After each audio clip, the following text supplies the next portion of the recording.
En 2022, la Commission européenne a décidé de qualifier l'énergie nucléaire d'énergie verte. Comme cette énergie n'émet pas de gaz carbonique, elle peut être vue comme durable et indispensable pour atteindre les objectifs de l'accord de Paris de 2015. L'accord de Paris essaye de limiter le réchauffement climatique à 2 degrés Celsius d'ici 2100. C'est une bonne nouvelle pour la France.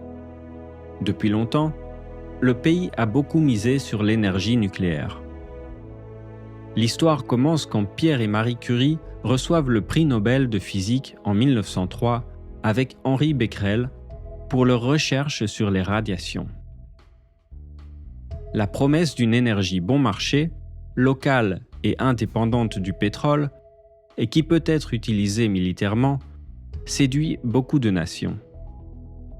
Et la crise du pétrole des années 70 remet en question la dépendance de la France aux pays producteurs.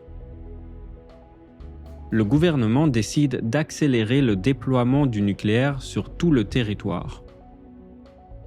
Mais l'image de cette énergie n'est pas très bonne.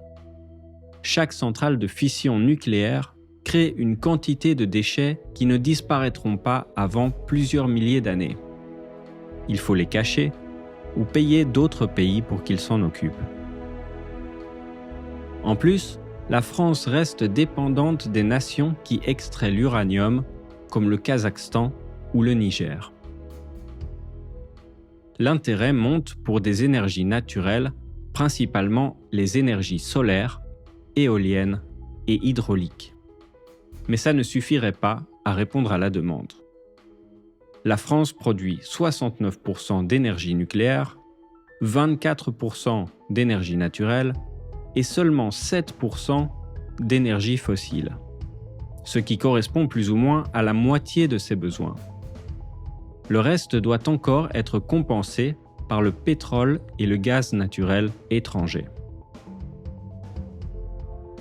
Pour réduire la dépendance, le président actuel Emmanuel Macron a lancé le plan France 2030, qui vise à construire 6 nouveaux réacteurs, améliorer leur performance et la gestion des déchets nucléaires.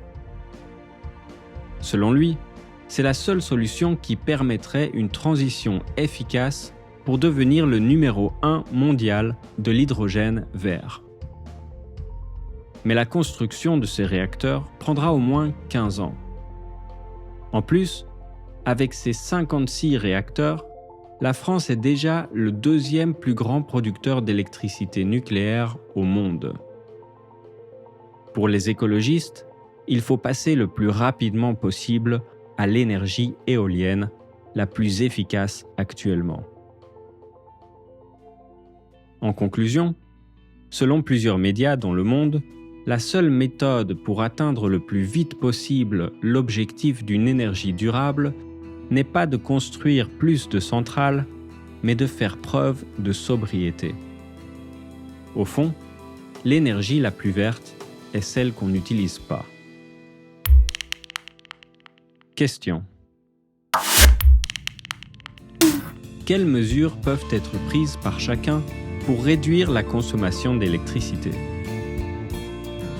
Est-il juste de labelliser le nucléaire comme une énergie verte ? Comment la crise énergétique actuelle affecte votre vie quotidienne ?